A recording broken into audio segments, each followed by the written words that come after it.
Imaginen la cubierta de una nave de guerra romana, donde legionarios curtidos en batallas de repente se quedaron petrificados de horror. De las vasijas de arcilla rotas sobre ellos se arrastran decenas de serpientes venenosas, siseando y preparándose para atacar. El historiador Cornelio Nepote escribió sobre la batalla naval en Pérgamo en el año 184 antes de nuestra era, donde el general cartaginés Aníbal aplicó por primera vez reptiles venenosos vivos como arma militar temible. Estos recipientes de arcilla con contenido vivo se llamaban la primera arma biológica de la historia, Terribilis serpentum, serpientes aterradoras. Como salidos de las más lúgubres pesadillas, estos asesinos escurridizos convirtieron las orgullosas trirremes romanas en tumbas flotantes, donde los guerreros luchaban no solo contra el enemigo, sino contra la naturaleza misma de la muerte. ¿Pueden imaginar el pánico de estos navegantes experimentados cuando en lugar de las habituales lanzas y flechas, sobre ellos se desató una pesadilla viva de los mitos? Pero esto es solo la punta del iceberg de la guerra química antigua, que comenzó mucho antes en las estepas del Mar Negro. Los nómadas escitas, 3 siglos antes de Aníbal, ya dominaban los secretos del brebaje mortal, llamado sificón. El veneno de serpiente se mezclaba con restos putrefactos de víboras, sangre humana y estiércol de caballo, creando una mezcla infernal que mataba incluso con la más leve herida.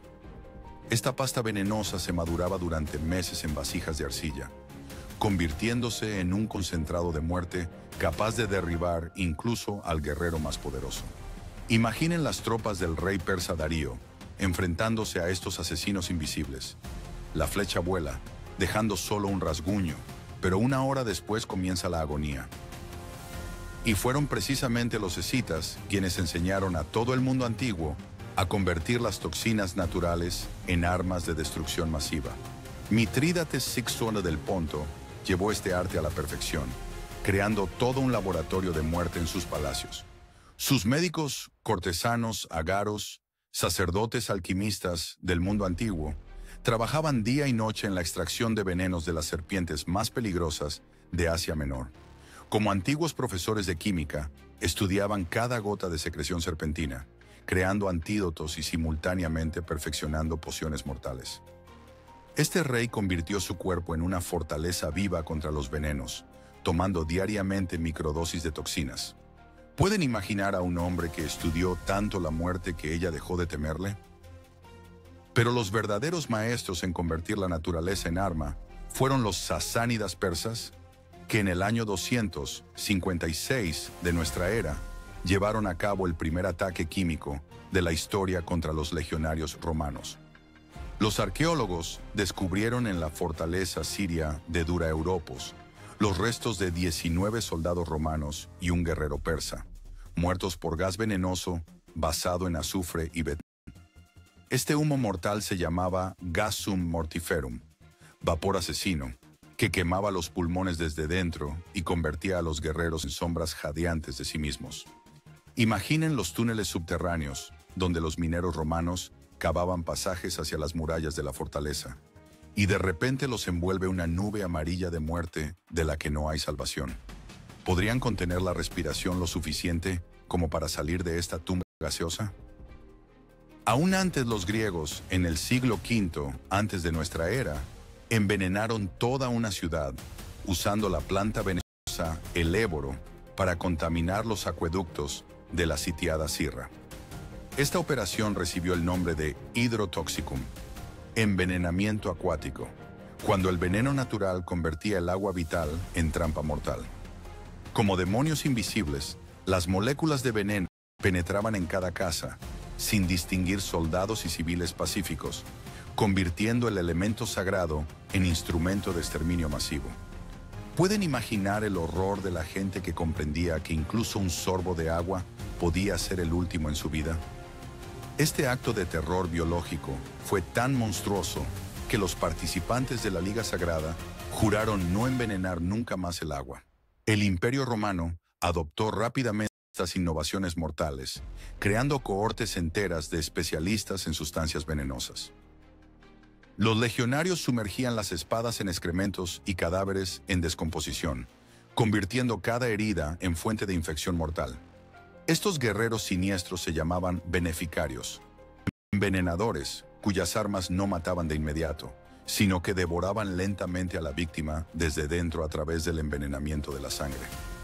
Imaginen el campo de batalla, donde cada rasguño de espada romana se convertía en úlcera gangrenosa, y el tétanos retorcía los cuerpos de los enemigos en convulsiones mortales. ¿Se atreverían a luchar contra un ejército donde incluso una herida superficial significaba muerte tormentosa en pocos días? Finalmente llegó el tiempo del mayor maestro de la guerra venenosa, Mitrídates VI, cuyo laboratorio en el reino del Ponto se convirtió en el primer centro de la historia para el desarrollo de armas químicas. Sus científicos toxicoli, antiguos químicos de la muerte, hervían durante días venenos de serpiente con extractos vegetales. Los alquimistas reales de Mitrídates crearon el mayor invento de la farmacología antigua, el mitridatio, antídoto universal de 54 componentes, incluyendo opio, carne molida de víboras y microdosis de todos los venenos conocidos. Esta mezcla monstruosa se hervía durante meses en calderos de oro, convirtiéndose en pasta espesa del color de sangre coagulada, capaz de neutralizar cualquier toxina. Mitridatismo. Así se llamaba la práctica de tomar diariamente sustancias venenosas para desarrollar inmunidad, que convirtió al rey en antípoda vivo de la muerte. Imaginen a un hombre que cada mañana desayunaba muerte, transformando lentamente su cuerpo en fortaleza inexpugnable contra todos los venenos conocidos. ¿Se atreverían a jugar diariamente a la ruleta rusa con la muerte misma para obtener la inmortalidad? Pero el verdadero triunfo de Mitrídates fue la operación con miel loca contra las legiones romanas en el año 65 antes de nuestra era. Los aliados del rey, heptacomitas del Mar Negro, usaron mel ponticus, miel venenosa de abejas que recolectaban néctar de rododendros. Este producto traicionero contenía grayanotoxinas, sustancias neuroparalíticas que convertían a guerreros experimentados en locos indefensos. Como dulce trampa de la naturaleza, las copas con miel dorada fueron estratégicamente colocadas en el camino de las columnas romanas. ¿Pueden imaginar a los legionarios que después de una larga marcha se abalanzaron ávidamente sobre este regalo de los dioses, sin sospechar la trampa mortal? Media hora después, los soldados romanos comenzaron a retorcerse en convulsiones. Su mente se nubló con alucinaciones, y la coordinación de movimientos se alteró completamente. Los heptacomitas esperaron pacientemente el pico de intoxicación, después de lo cual se abalanzaron sobre los legionarios indefensos, como manada de lobos sobre presa paralizada. Esta batalla mostró que la naturaleza puede convertirse en aliado más mortal que las espadas y lanzas más perfectas. Imaginen el horror de los comandantes, observando cómo sus guerreros invencibles se transforman en locos indefensos por una cucharada de miel. En sus laboratorios palaciegos, Mitrídates realizaba experimentos monstruosos en prisioneros de guerra, estudiando sistemáticamente la acción de cada veneno. Los toxicólogos reales introducían diferentes dosis de venenos de serpiente, alcaloides vegetales y toxinas minerales, documentando síntomas y tiempo de muerte. Esos registros, llevados en pergaminos de piel humana, se convirtieron en la primera base de datos científica sobre sustancias venenosas en la historia de la humanidad. Cuando Pompeyo capturó la capital póntica, descubrió una enorme biblioteca de obras toxicológicas en varios idiomas. El capítulo más aterrador de la guerra química de la antigüedad se desarrolló en los laberintos subterráneos de la fortaleza siria de Dura Europos en el año 256 de nuestra era. El arqueólogo Simon James descubrió los restos de 19 legionarios romanos y un guerrero sasánida en un estrecho contratúnel, donde se desarrolló el primer ataque gaseoso documentado en la historia de la humanidad. Estos pasajes subterráneos se llamaban cuniculi, construcciones de ingeniería militar para el socavamiento de murallas, que se convirtieron en tumbas para destacamentos enteros. Imaginen a los zapadores romanos cavando al encuentro de los mineros persas en tinieblas absolutas, sin sospechar la trampa infernal que les preparaban. ¿Podrían continuar cavando, sabiendo que cada golpe de pico los acerca a un encuentro mortal? Los químicos ingenieros sasánidas aplicaron una mezcla de betún y cristales de azufre, creando gasum sulfuricum, gas sulfúrico que quemaba los pulmones desde dentro en cuestión de segundos.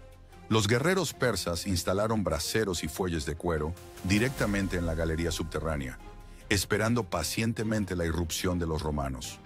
Como demonios del inframundo, bombeaban vapores mortales al túnel romano, convirtiendo el espacio subterráneo en cámara de gas. ¿Pueden imaginar los últimos momentos de estos legionarios, cuando la nube amarilla de muerte se desató sobre ellos en el estrecho corredor de piedra? Un guerrero persa también murió por su propia arma química, convirtiéndose en víctima de la antigua tecnología de exterminio masivo. Los cuerpos de los soldados romanos fueron intencionalmente apilados en montón en la entrada del túnel, creando una barricada humana de sus propias víctimas. Esta práctica monstruosa se llamaba murus corporum, muro de cuerpos, que convertía a los enemigos caídos en construcción fortificada. Algunos legionarios estaban aún vivos cuando los persas los arrastraron para crear esta barrera macabra. Imaginen el horror del guerrero herido, comprendiendo que lo usan como material de construcción para su propia tumba. ¿Se atreverían a bajar a tal túnel, conociendo el destino del destacamento anterior? Los generales romanos adoptaron rápidamente las tecnologías persas de guerra química, creando unidades especiales de gasarios, guerreros químicos que dominaban los secretos de los gases venenosos.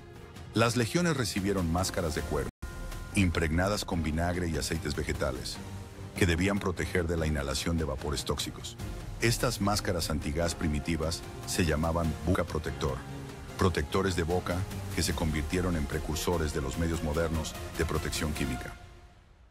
Las guerras se transformaron en competencia de químicos, donde la victoria dependía no solo del valor de los guerreros, sino del conocimiento de los secretos venenosos de la naturaleza.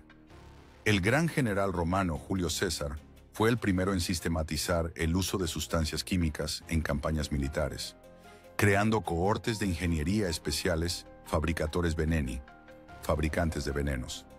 Estos químicos militares desarrollaban compuestos complejos basados en arsénico, mercurio y toxinas vegetales, que se aplicaban a mecanismos de asedio y proyectiles. Como antiguos alquimistas de la muerte, convertían flechas ordinarias en portadores de agonía tormentosa, capaces de matar al adversario varios días después de la herida.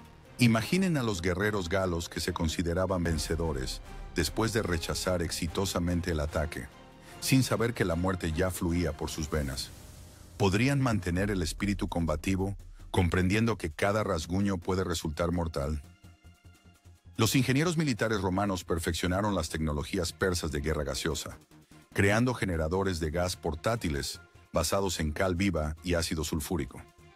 Estos dispositivos se llamaban air mortifere, aire mortal, capaces de generar vapores venenosos directamente en el campo de batalla. Los legionarios aprendieron a usar el viento como aliado, dirigiendo nubes tóxicas a las posiciones enemigas con precisión matemática. Como demonios invisibles, estos gases penetraban en cada grieta de las murallas, no dejando a los defensores ni una sola oportunidad de salvación. ¿Se atreverían a comandar una fortaleza, sabiendo que el enemigo puede matar a su guarnición sin siquiera acercarse a las murallas? El emperador Trajano durante las guerras dacias aplicó un ataque químico combinado, combinando flechas envenenadas con cortinas de humo basadas en azufre ardiente. Los toxicólogos romanos crearon fumus bellicum, humo militar, que no solo cegaba al adversario, sino que también causaba asfixia y quemaduras químicas de las vías respiratorias. Esta táctica convirtió las gargantas montañosas de Dacia en enormes cámaras de gas, donde incluso los guerreros más valientes se transformaban en refugiados asfixiantes. ¿Pueden imaginar a los jefes dacios observando cómo sus fortalezas montañosas inexpugnables se convierten en trampas de muerte? Hacia finales del siglo II de nuestra era, el Imperio Romano disponía de todo un arsenal de armas químicas, incluyendo mezclas incendiarias basadas en petróleo y salitre. Las manufacturas militares en Siria y Egipto producían miles de ánforas con ácidos concentrados y álcalis. Estos centros de producción se llamaban oficina química, talleres químicos, que se convirtieron en prototipos de las fábricas modernas de producción de sustancias tóxicas. Las legiones romanas se transformaron en ejércitos químicos, donde cada centurión conocía las propiedades de decenas de sustancias tóxicas. ¿Estarían dispuestos a servir en un ejército donde el conocimiento de química se volvió más importante que el dominio de la espada? La caída del Imperio Romano Occidental en el año 476 de nuestra era no interrumpió la tradición de guerra química. Los ingenieros bizantinos crearon el arma más perfecta de la antigüedad, el famoso fuego griego. Esta mezcla incendiaria contenía petróleo, azufre, salitre y componentes secretos que hacían la llama inextinguible por agua. Los químicos militares pirotécnicos llamaban a esta fórmula ignis liquidus, fuego líquido, capaz de convertir las naves enemigas en antorchas flotantes en cuestión de minutos. Imaginen las galeras árabes, envueltas en llamas inextinguibles, que continuaban ardiendo incluso bajo el agua, convirtiendo el mar en infierno ardiente. ¿Podrían comandar una flota sabiendo que una gota de esta sustancia condenaría a toda la tripulación a muerte tormentosa? Los cruzados del siglo XI adoptaron las tecnologías bizantinas, creando sus propios laboratorios de armas químicas en los castillos de Tierra Santa. Los caballeros alquimistas usaron arsénico y azufre para envenenar los pozos de las fortalezas sarracenas sitiadas. Esta táctica se llamaba aqua venenata. Agua envenenada convertía el elemento vital en trampa mortal para guarniciones enteras. Como ángeles invisibles de la muerte, las moléculas de veneno penetraban en cada sorbo de agua, sin distinguir guerreros y civiles pacíficos. ¿Podrían beber de un pozo, sabiendo que el enemigo pudo convertir el agua en veneno? Leonardo da Vinci en sus notas secretas describía proyectos de máquinas de humo basadas en arsénico y mercurio. El gran inventor desarrolló generadores de gas portátiles, capaces de crear nubes tóxicas para el asalto de fortalezas. Estos dispositivos se llamaban máquina fumator, máquinas humeantes, que anticiparon las tecnologías de guerra química del siglo XX. Imaginen el castillo sitiado, envuelto en niebla venenosa de las máquinas infernales de Leonardo. ¿Querrían vivir en una época cuando incluso los mayores genios creaban armas de destrucción masiva? Las excavaciones arqueológicas en Pompeya descubrieron ánforas con restos de ácidos concentrados y extractos vegetales venenosos. Los almacenes militares romanos contenían miles de recipientes de arcilla con sustancias tóxicas, listas para aplicación contra tribus bárbaras. Los análisis químicos mostraron presencia de compuestos de arsénico, mercurio y venenos de serpiente en concentraciones mortales para el ser humano. Estos hallazgos confirman la escala de la producción antigua de armas químicas. El legado de la guerra química romana llegó hasta nuestros días a través de manuscritos medievales y tratados militares bizantinos. El emperador Carlos II usó cortinas de humo al forzar el Dvina occidental, y el general francés Pélissier envenenó con gases a las tribus argelinas. Los químicos militares modernos estudian las recetas antiguas, encontrando en ellas prototipos de sustancias tóxicas de combate del siglo XX. Los venenos de serpiente de las legiones romanas se convirtieron en precursores de neurotoxinas, y los ataques gaseosos persas anticiparon los horrores de la Primera Guerra Mundial. Los descubrimientos arqueológicos del siglo XXI disiparon definitivamente el mito de que las armas químicas aparecieron solo en la Primera Guerra Mundial. Las excavaciones en Dura Europos, Pompeya y otras ciudades antiguas descubrieron arsenales enteros de sustancias venenosas, probando que los romanos y sus enemigos convirtieron la química en ciencia de exterminio masivo 1500 años antes de la batalla de Ypres. El análisis espectral de las ánforas encontradas mostró presencia de arsénico, mercurio, venenos de serpiente y alcaloides vegetales en concentraciones que superan las dosis mortales en decenas de veces. Estos hallazgos se llamaron artefactos arqueotoxicológicos, evidencia material de la guerra química antigua. Imaginen la sorpresa de los científicos descubriendo que los almacenes militares romanos contenían toxinas más perfectas que los arsenales de los ejércitos europeos del siglo XIX. ¿Están dispuestos a reconsiderar las ideas sobre la primitividad de las civilizaciones antiguas? Los químicos militares modernos estudian recetas antiguas, encontrando en ellas prototipos de gases, neuroparalíticos y sustancias psicotrópicas. El sificonecita contenía neurotoxinas similares al sarín moderno, y el gasum mortiferum persa anticipó las tecnologías de ataques con cloro de la Primera Guerra Mundial. El mitridatio se convirtió en base para el desarrollo de antídotos modernos contra armas químicas. Como lúgubres profetas del futuro, los antiguos alquimistas sentaron las bases de la ciencia que en el siglo XX se llevó millones de vidas. ¿Pueden imaginar que las recetas de los toxicólogos romanos todavía se estudian en laboratorios secretos? Las vasijas de serpientes de Aníbal evolucionaron hacia municiones biológicas modernas, llenas de esporas de ántrax y botulotoxinas.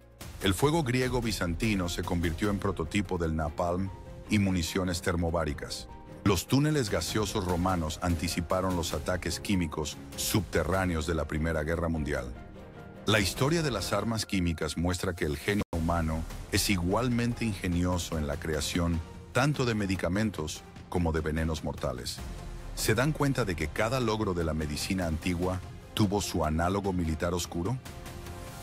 La Convención sobre Prohibición de Armas Químicas de 1993 fue un intento de la humanidad de romper con la tradición iniciada por los nómadas escitas hace 2500 años. Pero los laboratorios secretos de todo el mundo continúan perfeccionando tecnologías probadas por primera vez en las mazmorras del Palacio de Mitrídates. Los grupos terroristas modernos usan ricina y sarín, descendientes directos de los venenos vegetales con los que los escitas untaban sus flechas. Los venenos de serpiente, una vez convertidos por los romanos en armas de guerra, hoy salvan vidas como base para medicamentos cardíacos y analgésicos. La historia de las armas químicas es la historia del ingenio humano, dirigido tanto hacia el bien como hacia el mal. Cada vez que los médicos modernos usan veneno de serpiente para tratar trombosis o cuando los militares aplican cortinas de humo, siguen los pasos de los antiguos maestros de la guerra química. El legado de los toxicólogos antiguos vive no solo en las vitrinas de museos, sino también en laboratorios donde se crean tanto medicamentos salvadores como sustancias mortales. Los legionarios romanos, que convirtieron serpientes venenosas en armas militares, sentaron las bases de la ciencia que todavía determina el equilibrio entre la vida y la muerte en el planeta.